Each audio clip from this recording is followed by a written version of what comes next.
Seb, is it cool if I make a video for Rowing Hub? Yes. Alright, let's get started for the Beach Sprint World Champs 2025. We like to kick things off with a nice early 1 AM flight. We got Emma here trying her best to get us in the lounge. Unfortunately, she can't quite pull it off. Even the Vantage bar wouldn't let us in at this time.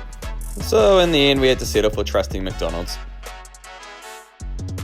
Aaron James from the C-Mix double showing us how to make the most of face masks to get that beauty sleep in. And after a lot of movies, 3 flights and a lot of coffees, we finally made it to Antalya. It's just a picture so you can just like pose and stay awkwardly still. We couldn't have asked for better weather on arrival, absolutely stunning. So we got straight to it on the beach, got our oars and sorted all the equipment out. Then we were straight into training. 3, 2, 1,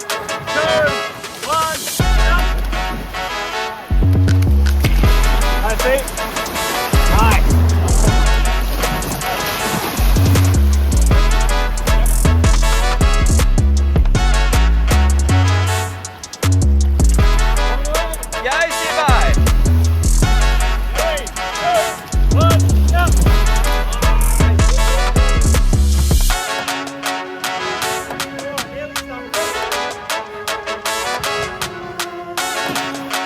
With training done, it's now time for a bit of R&R.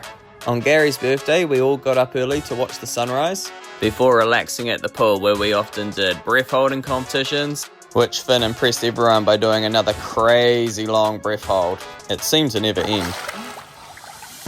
We did a lot of manus. As you can see, Seb was quite the expert on it, so he started Seb's school of manus and it didn't take long to get us all going well at them. We also did swimming races, had lunch by the pool, kindly made by Kim, and more manus. And back to training. Turkey was pretty awesome for running, nice ruins and lots of scenic areas to run around. You can thank Aaron for the dodgy camera work filming Emma's entry.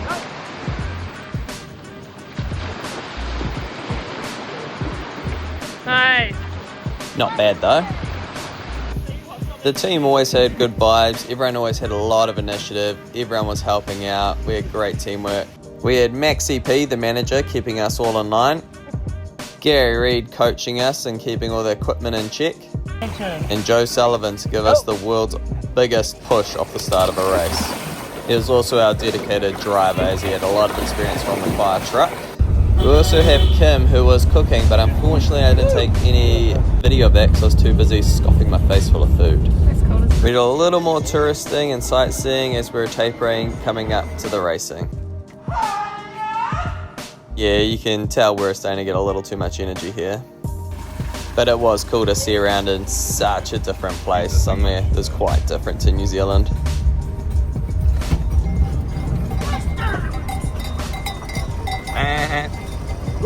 And before we knew it, we were 1 day up from racing. Here are all the tents. Unfortunately, it was in alphabetical order, so Old New Zealand was right down the far end. For our final training, we just did technique, really breaking down the race, doing a few entries and exits, and just getting all ready, doing the fine-tuning for the big day. Now, before racing was underway, we had to continue our tradition by handing out Holly and Seb their first pro suit.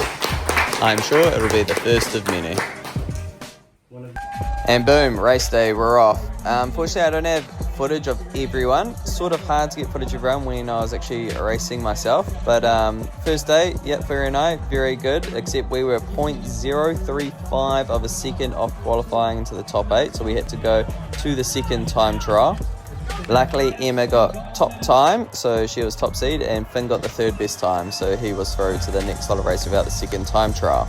The time trial 2 was run on the second day, and the weather was a lot rougher, which we actually love. Unfortunately, we had a sticky start with a little slip off the seat, and then I did not make matters better when I hit the buoy on the return home. However, we were so lucky it was rough because that's just our conditions, and we were still able to make it up and qualify through with these slip-ups.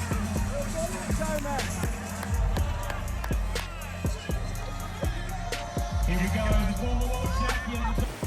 Now on to the knockouts. Here's Finn's race.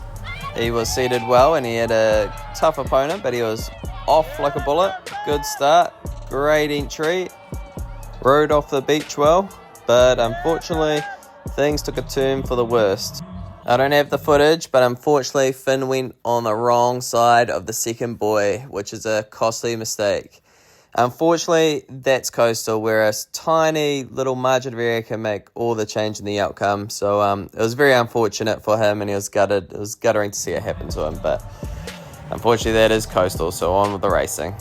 Now for Emma's knockout round against Peru. Epic race, not her cleanest entry, but didn't phase her. She was on, got the job done, onto the quarters. Now it's time for Erin and me to do our knockout round against Portugal, who we have a massive amount of respect for. They are European champs and absolute legends as athletes themselves.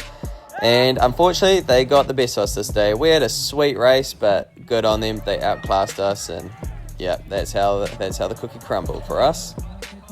From here on out, it's the Emma Twigg show. She's off in the quarterfinal against Lithuania. A tough competitor, but not for Emma today. Now remember, the quarter, the semi and the final go all in a row, so saving energy but also getting the best time is important. The best time lets you choose your lane for the next race.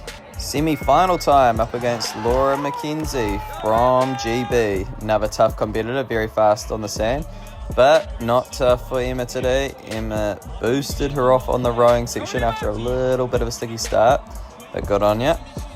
I've actually raced Laura before in the C-Mix double final at the 2023 World Champs, where she came silver to us. Thought I'd put that in there.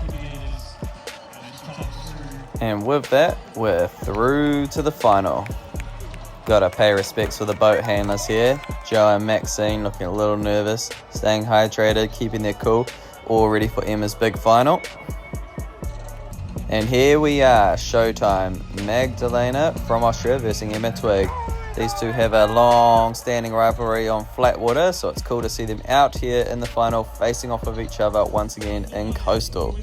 Great start from both of them here, leaving the beach almost exactly at the same time. Now, I don't have the footage out the back, but I'll let you in on a secret. Emma actually worked away just a little bit before the back turn and nailed her turn to make a lead on Magdalena before racing back and getting a dominant lead right up to the beach. Great to see it here, nice and relaxed, knowing you've got it in the bag, early cheers, looking good, bringing it home. Well done.